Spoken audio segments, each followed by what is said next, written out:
Hello students, my name is Abdul Mustafa.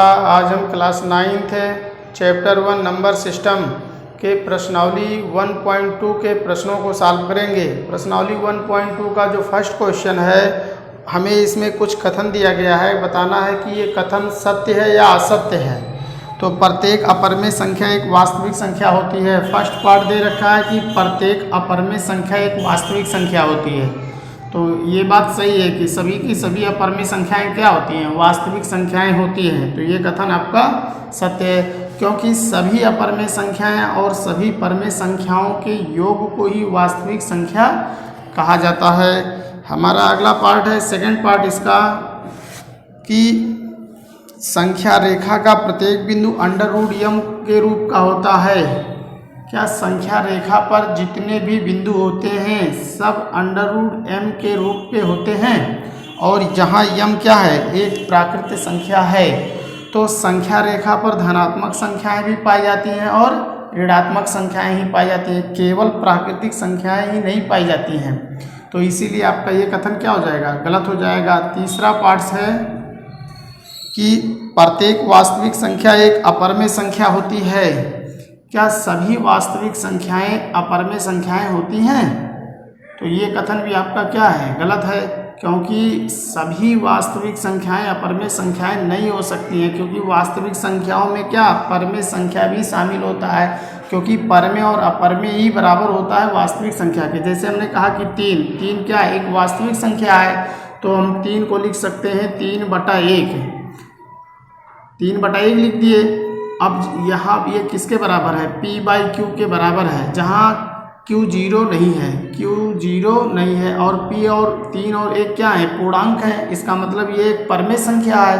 3 एक वास्तविक संख्या है और फिर ये एक परिमेय संख्या है, यानी वास्तविक संख्या परिमेय संख्या हो सकती है, जबकि कहा जा रहा है कि प्रत्येक वास्तविक संख्या अपरिमेय संख्या होती है। तो ये कथन क्या है, गलत है। अब हम क्वेश्चन नंबर 2 सॉल्व करते हैं। क्वेश्चन नंबर 2 है, हमें इसमें बताना है कि क्या सभी धनात्मक पूर्णांकों के वर्गमूल अपरिमेय होते हैं? तो धनात्मक पूर्णांक जैसे 1 है, 2, 3, 4, 5, ये सभी धनात्मक, इनका जो वर्गमूल होता है क्या सभी अपरिमेय होते हैं? तो देख लेते हैं, इसका निकालेंगे। एक तो क्या है आपका, ये परिमेय है, आपका परिमेय संख्या है।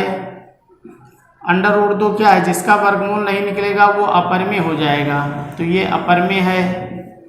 अंडर रूट 3 क्या है, ये भी अपरिमेय है।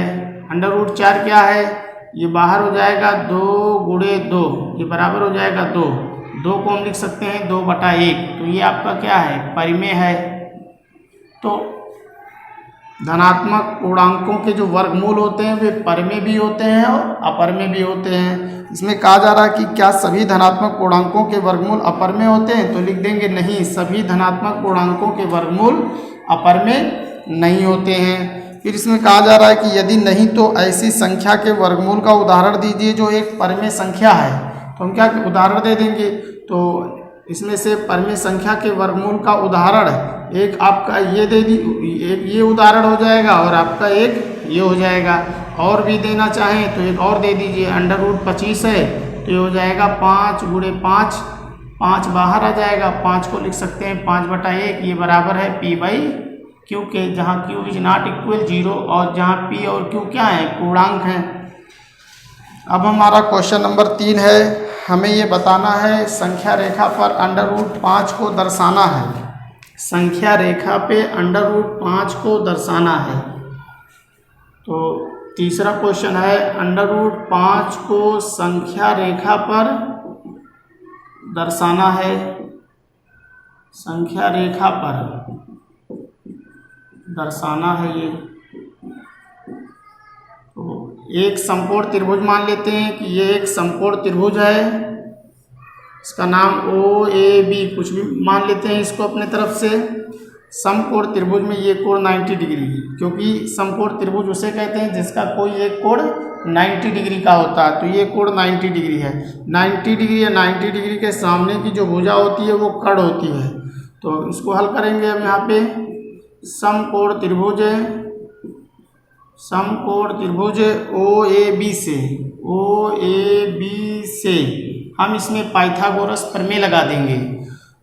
पाइथागोरस प्रमेय, कर्ण का जो वर्ग होता है 90 डिग्री के सामने की भुजा क्या होती है, कर्ण होती है, यानी OB का जो स्क्वायर होगा वो बराबर होगा इन दो भुजाओं के वर्गों के योग के बराबर होगा, OA square plus AB square, OA square plus OB का स्क्वायर।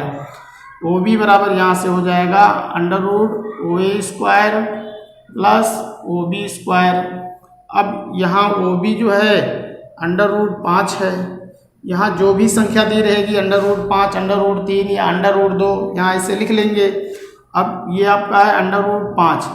अब हमें यहाँ OA और OB के ऐसे मान रखने हैं, अपनी तरफ से सेट करना है कि उनके वर्गों का योग कर दिया जाए तो अंडर रूट 5 आ जाए। तो अगर हम इसको 2 ले लें, इसको 1 ले लें, तो 2 का वर्ग करेंगे 4, 1 का वर्ग करेंगे 1, 5 हो जाएगा, जोड़ेंगे। या तो हम इसको 1 ले लें, इसको 2 ले लेते हैं, तब भी वही बात। तो OA आपका 1 है तो 1 का वर्ग हो जाएगा और ये 2 का वर्ग हो जाएगा, बराबर 1 का वर्ग 1, 2 का वर्ग 4, 4 और 1 क्या हो जाएगा 5 हो जाएगा। अंडर रूट 5 बराबर हो गया अंडर रूट 5 के, दोनों बराबर हो गए, यानी ये हमारा क्या है, सेट हो गया। अब इसी को हमें संख्या रेखा पे दर्शाना है, तो संख्या रेखा पर यहाँ पे दर्शा देते हैं।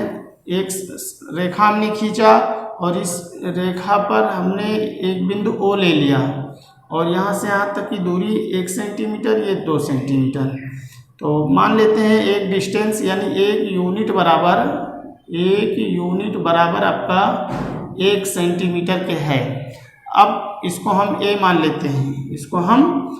लेते हैं, और A पे 90 डिग्री का कोण बनाएंगे। तो यहाँ पे पटरी प्रकार की सहायता से या चांदे की सहायता से 90 डिग्री का कोण बना देंगे, तो ये आपका हो जाएगा। उसके बाद ये डिस्टेंस हमारा कितना है 2 सेंटीमीटर। तो हम क्या करेंगे 2 सेंटीमीटर यहाँ पे पटरी प्रकार, यहाँ पे जो है पटरी प्रकार का नोक रखेंगे और एक चाप लगा देंगे यहाँ पे 2 सेंटीमीटर का, उसके बाद इसको हम B मान लेते हैं, तो ये B हो जाएगा। अब B को O से मिला देंगे। अब ये जो डिस्टेंस है हमारा कितना है 1 सेंटीमीटर का है, और ये जो डिस्टेंस है ये 2 सेंटीमीटर का है। अब O को केंद्र मानकर OB त्रिज्या की दूरी लेकर एक चाप खींच देंगे। संख्या रेखा को जिस भी बिंदु पर काटेगी, इसको मान लेते हैं कि ये P बिंदु पर काटती है, तो यही जो डिस्टेंस होगा आपका, यही आपका अंडर रूट 5 होगा। इसी तरह संख्या रेखा पर दर्शाया जा सकता है।